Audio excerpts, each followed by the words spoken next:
Hello, everybody. This is Ketchi1380 with Ketchi Gaming, bringing you episode 75 of the Epic Store Weekly Free Games. This week's game, Homeworld, Deserts of Kharak. So, this game is a real-time strategy video game developed by Blackbird Interactive and published by Gearbox Software back in 2016, and is a prequel to 1999's Homeworld. So I didn't get too far in this. I usually just play the tutorial because not that much time available this week. Kind of a little busy with some things going around the house. Or my parents' mower, the axle on the front of their riding mower tractor kind of got bent, so I've had to go to their house to try and help them out with the lawn as much as I can. Anyways, back to the game. So this, it kind of feels like Homeworld. Not quite. And that's mainly due to the lack of space element in it. It feels more like every other top-down strategy game. I mean, it looks pretty good. It sounds decent. It has very similar audio to that of Homeworld, with its dry line deliveries when it comes to the vehicles driving around and the guy telling you how to play the game.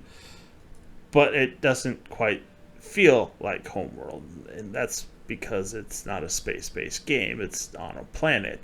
It doesn't have that same 3D element. Yes, there's a 3D element to it, nothing that other games haven't done before it, such as gaining higher terrain, which will give you an advantage when it comes to attacking enemies.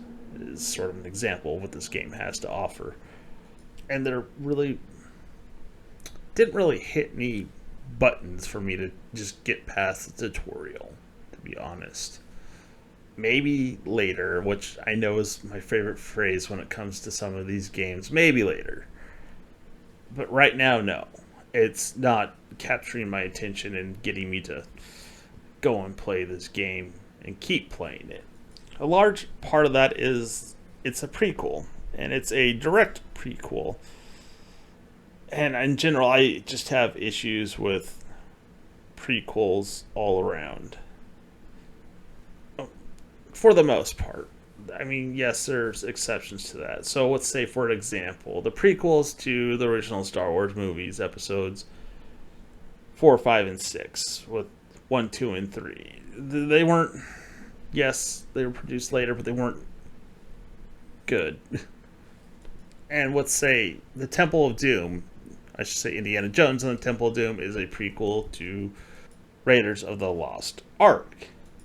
Yes, that's probably not the best example, but you really can't tell that's a prequel. It's kind of what I'm getting at. Now, in terms of video games, there have been other prequels as well.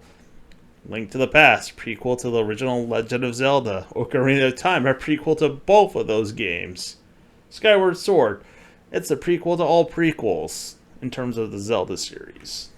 The point being is that we know this is going to end with them discovering the crashed ship with the tablet in it that leads to the construction of the giant ship that they're going to use to go back to their homeworld. I mean, the draw of the Homeworld series wasn't the story. But if you're going to try and do a sort of story-based game, yeah, doing a prequel where you know what's going to happen before the game's even over just doesn't work.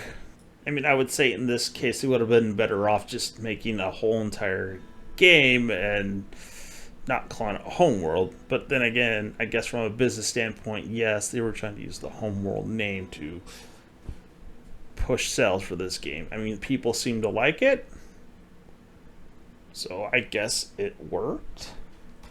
So maybe one day, there's that maybe again, I'll go into a little bit more depth, play it a little bit longer, see if I like it. But if you really want to get an idea for it, Mandalore Games did something in regard to this. You can go check him out. He usually goes pretty in depth. Anyways, if you made it this far into the video, thank you for watching and have a good one.